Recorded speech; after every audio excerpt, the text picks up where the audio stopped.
Hey everybody, so many things we could do a video on today, but today, lucky you, yes, it's the brake upgrade. It's going to be, like I said in the title, hopefully if I get things right, it's going to be the absolute best brake upgrade and it's going to be absolutely free. Just listen to the information and you'll save yourself even more money. So whether you've got a 150 Prado or a 120 where the wheels nearly fall off every now and then, or the old Commodore, must have some brakes in there somewhere, this information is for you. Especially if you are thinking about spending hundreds or thousands on a brake upgrade.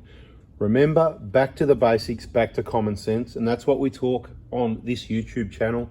So I highly recommend at this point you should subscribe, turn the bell on, till you watch a whole bunch of videos, get to know me, and you will just see how there's all this free information that is designed to get you trained, get you educated on your own vehicle so you can do your own work, you can stop wasting money and stop doing things that don't need to be done. Okay, brake upgrades. Why is this the best brake upgrade? Well, it's 100% definitely the cheapest. Now, if you want more information after this video, we've got a bunch of playlists on our YouTube channel. Go and have a look at the brakes playlist. There's one there called brakes, pads and rotors, whatever it's called, something to do with brakes. Check those out. Now, the first thing you got to ask yourself, if you're thinking about doing a brake upgrade on any vehicle, generally road registered vehicles on the road we're talking about here, if you're going to go on the racetrack, that sort of thing, might be different information to what I'm talking about here because the application it's used for high speed, high heat, it's going to be different to your normal road registered cars, your Commodores, your Camrys, your Prados, your Klugers, whatever it might be. This is general information. So here we've got a couple of old sets of genuine pads that I just couldn't bloody wear out, as you can see. That's why they're still here in the box. Anyway, they might go back into another car one day because I just can't throw pads out that are that good. I've got a bit of an issue with that. And that's why I'm doing this video. It's all about value for money, and if I didn't need to save you money, then we wouldn't be talking right now. And the fact that you're listening, you want to save some money because you want your best brakes for safety. Everybody wants to have their brakes working 110%, as best as they possibly can be, right? So let's just imagine you purchased a new Prado in 2015. We'll use the Prado for the example. When you drive out of the showroom and down the road at 60 Ks, if you hit the brakes, is there enough braking stopping power there to be able to lock up the wheels? I think we all know the answer is yes. The wheels generally don't lock up because you've got ABS or you've got VSC or you've got D, all the letters. You've got basically anti-lock braking systems, traction control, whatever the case may be. All these systems that stop your wheels from locking up. So let's rewind. Let's go back to the old cars. Let's go back to the old Commodore or the Falcons before ABS. When you purchased a new one of those or when you drove one, when it was in normal, fair, good operating condition, how it normally should be, not when there's a problem with a booster or a master cylinder or the brake fluid hasn't been changed in 20 years, when everything's operating normally, like OEM, original equipment manufacturer, the way they wanted it to with those parts and that design. When you drove down the road and you hit the brakes, if you push the brake pedal really hard, could you get the brakes to lock up? Absolutely you could. I mean, I've only been around just under 50 years, be 50 years soon. So let me know if you want to send me a birthday present. And you might even get invited to the big party. Anyway, maybe joking around, maybe not. But look, I've only been around for that long. So I've been driving over 30 years. And in all those vehicles I've driven, if I've driven a vehicle where I feel I can't lock up the brakes, then there's obviously something wrong with it, and it'd probably be a vehicle that's in the workshop getting repaired. Doesn't matter what make and model. I've driven lots of different makes and models, lots of different vehicles, and it's safe to say that I could lock up the brakes on just about any vehicle that I can think of, other than the technologically advanced vehicles that stop you from being able to do that. But say, for example, we've got the VX Commodore over there. If I was to jump on the brakes, it's going to lock up, unlock, lock up, anti-lock braking. It's a bit slow, so I go on and off and all that. So it does help a bad driver, okay? It doesn't help me because I can drive without locking up and I know when to hit the brakes hard, back it off a bit, change your direction back on the whatever, it's a driving skill. But if you haven't got those skills, the ABS is really good, but it's a bit old school, right? The newer cars, they're much better. Driving the 150 Prado, the 2015, when you get on the brakes, It's going to be almost impossible to lock up the brakes because of the technology, not because of the braking power. So my point here is, if you're going for a brake upgrade because you want more safety, you're wasting your money, because the pads and rotors are the friction material, the items that stop the wheels from turning, that do the braking at the end of the day.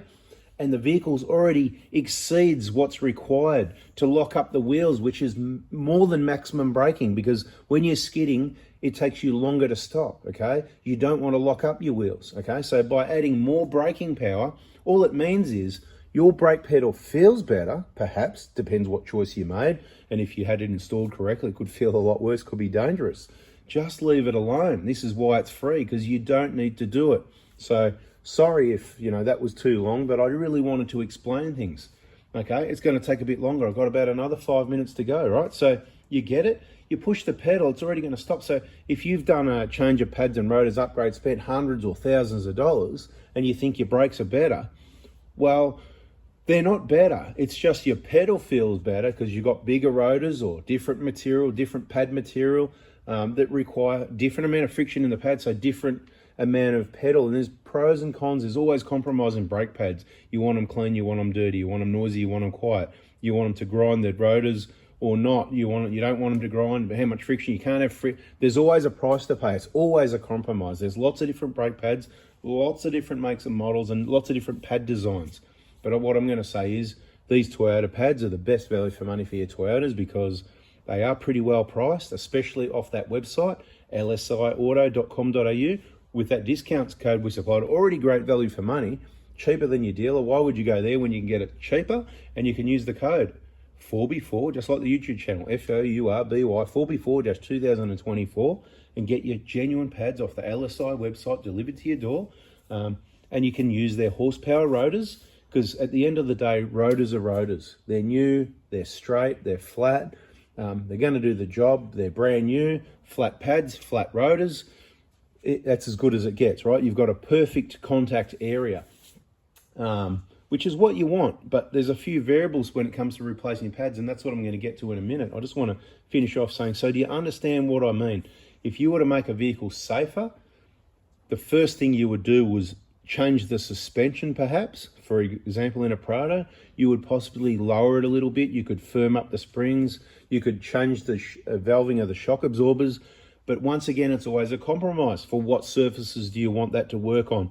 Flat surfaces with no bumps, you can go firmer. If you've got bumps, there's no point having firm and stuff that won't move, and you're on undulating, bouncy surfaces, you're going to have wheels off the ground, and that's not the safest. So what it comes with is probably the best compromise. But of course, you can make adjustments either way to suit your conditions, and that's where I suppose adjustable suspension comes in. But that's another video. Like I said, subscribe, turn the bell on.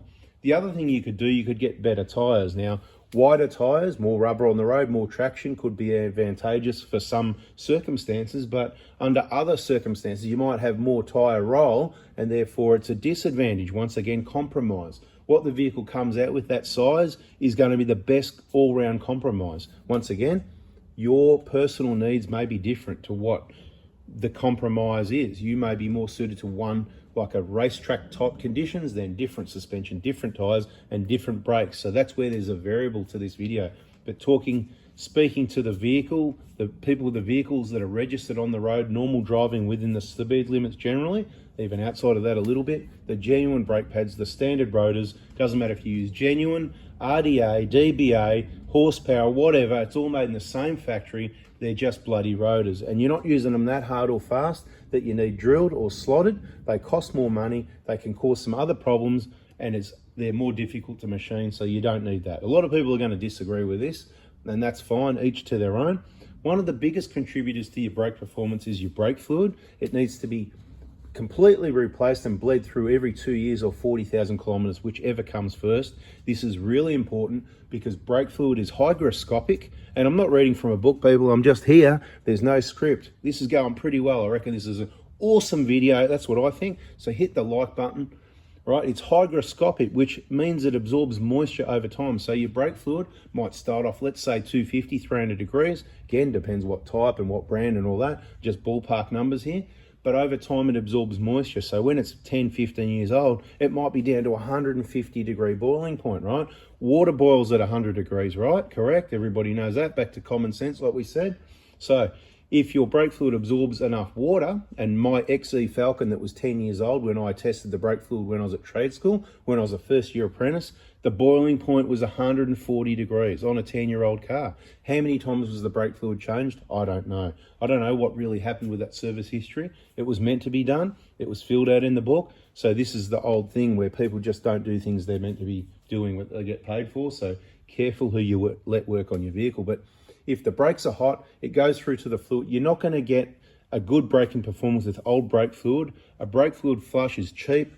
It can be dangerous if you don't know what you're doing, but it's straightforward, easy. Take it to someone in the know. Watch a lot of videos somewhere until you're really confident you know what you're doing, or get a friend or someone that's done it before to help. Don't be doing stuff that's dangerous. If you end up with no brakes, brake fluid can be one of the biggest performance factors that increase your braking performance. But if you get it wrong and you've got air in there, or you forget to close, you're going to have no brakes, which is completely the opposite, very dangerous. So warning, if you don't know what you're doing, don't touch it. All right, I think we've pretty much capped what we needed to say. Now, the last thing I want to say, some people think that you can not replace just pads on rotors and stuff like that. Now, that's incorrect. Now, the truth of the matter is, when you put new pads and new rotors together and they're flat, you're going to get your best braking performance straight away out of the box. Of course, it's pretty obvious because see this pad here, right? Let's get the hands dirty for a minute. Right, see that pad there? It's got some wear on it. You can see it's pretty flat, but let's say that lining was, let's just say that lining there on the backing plate was about, I don't know, 9 millimeters thick from you. Let's just take an average. Some pads are thicker, some are thinner. Now, just think how long it takes to wear that 9 millimeters down. So if there was 0.02 of a millimeter, just using an example of uneven wear on that pad, when you put that pad on the flat rotors, or vice versa, when you've got a new set of pads and they're perfectly flat and you put it on those rotors that are a little bit worn, you won't have 100% contact area, generally. You might have a fair contact area, you might have 80%. So what's important here is to always be nice to your brakes so that they can wear in, because they won't be perfect. It's a matter of looking at the braking surface. And if you see there's a lot of pads like these that don't chew out your disc rotors, I can look at genuine Toyota rotors on the Prados and stuff. I can see how flat they are with the genuine pads, and you can certainly put the genuine pads in and they'll work really well. And you can tell you've got a very good surface area because your brakes work well, very similar to what they did before. And of course, they'll bed in over a few hundred, a few thousand Ks. They're constantly going to wear into that shape of what the old rotor was, right? It can take some time. Remember what I said, the thickness of the rotor. So yes, there's some truth to you need to change both, but I can tell you there's a whole lot more truth to you don't need to, because we've done it hundreds or thousands of times and everybody else has done it many thousands of times, and you won't necessarily have the exact same braking performance, but it'll be pretty close and they will bed in. So just take it easy, because if you've only got, say you've got a bad situation, someone can't afford the brakes and they've put some pads in because that's all they can afford, they got them at super cheap at $50, and the rotor's quite worn, you could quite easily only have 20, 30, 40, 50 or 70% contact area. And if you go driving and using the brakes really hard, you're going to start to see some hot spots and blue marks on the rotor where that contact area is. So it's important that you drive nice, like you're bedding in the brakes forever until they actually rebed it into the shape of that rotor. And if they do look visually out, or you take measurements, and you should, then that's when you should machine the rotors or replace them, which brings me back to that LSI website again. We're back to the start again. The rotors are that cheap for the Prados even, which are traditionally an expensive rotor, about $60 a rotor. I mean, you know, I think when I got mine, some were 50, some were 55, some were 60. I've done all our Prados and Hiluxes, right? Our 150's got them, our 120's got it, our Hilux has got it. They're in the videos in that playlist, brakes. Check it out. Lots of variables. Some people think I don't know what I'm talking about, but I'll tell you what, if you watch this video and you watch my videos, you should know by now I do know what I'm talking about. I hope I saved you money from a brake upgrade. I want to say a couple other things actually. When it comes to brakes and brake lines, upgraded, yes, brake lines, yes, and they're braided, and it sounds all good and that, because, you know, in the rubber, there's all this flex in the rubber and it sort of stretches out And when by having it braided makes it much tighter. Look, people, I've said it before in videos. Look, let's say there might be some truth to that. I don't think there's much truth in it at all. I mean, at the end of the day, the rubber of the brake hoses is thick. It's not flexing out, no. If that was happening, you'd be pumping up balloons with your brake pedal. It's just ridiculous. What made the big difference is they thought it made a difference, but what did they do when they changed their brake lines and put these braided lines on? They changed the brake fluid. They had to bleed it. That's what made the difference, to be quite honest. Generally, you know, look, braided, it's all pretty cool, quality braided race cars, things rubbing, because it's all aftermarket, dodgy, manufactured, you know, so you need to braid everything up because you never know what's going to rub, because it's not tested by a competent manufacturer like Toyota anymore. It's completely different. Anyway, as you know, by now, people, I can just talk forever. I hope you've gathered a whole heap of information in that approximate 15 minutes. I didn't need to go that long, but you make a decision what you want to do on brakes. The best recommendation I can come up with you for is those LSI Auto horsepower rotors. Got them on all the cars. That's all I'll be using until further notice. Subscribe, turn the bell on if you want to know if anything changes. And I think these are still the best option for brake pads. If you want something cheap, they've got horsepower pads. We've got those in the front of the Hilux. I don't have any issue with those. I think they do a little squeal every now and then when they're cold. I think they're about 35 bucks for the set. I'm not complaining. They're not wearing down fast. They've been in there for a year or two, whatever it is. They work fine. I've got no issue. These have probably got a little bit more friction. I'm going to guess that these might even be, look, I don't know. I just think, I really like the Toyota genuine pads, and I think they're good value for money. I've used thousands of sets of Bendix pads. I've used other brake pads as well. I don't really have a lot of trouble or problems with other brands other than the Bendix ones were wearing out at least twice as fast as these. I'll say probably 3 times faster. The rear pads on Pradas, we see these genuine ones last about 100,000 Ks, more or less. Depends how you use it and how hard drive you are, how much off-road, dirt, dust, mud and all that sort of thing. When you put the Bendix in, I've seen people wear them out in 10,000 Ks. I wore them out in 30,000 Ks, right? 30,000 compared to 100. Then I put these in my car and I can't wear them out.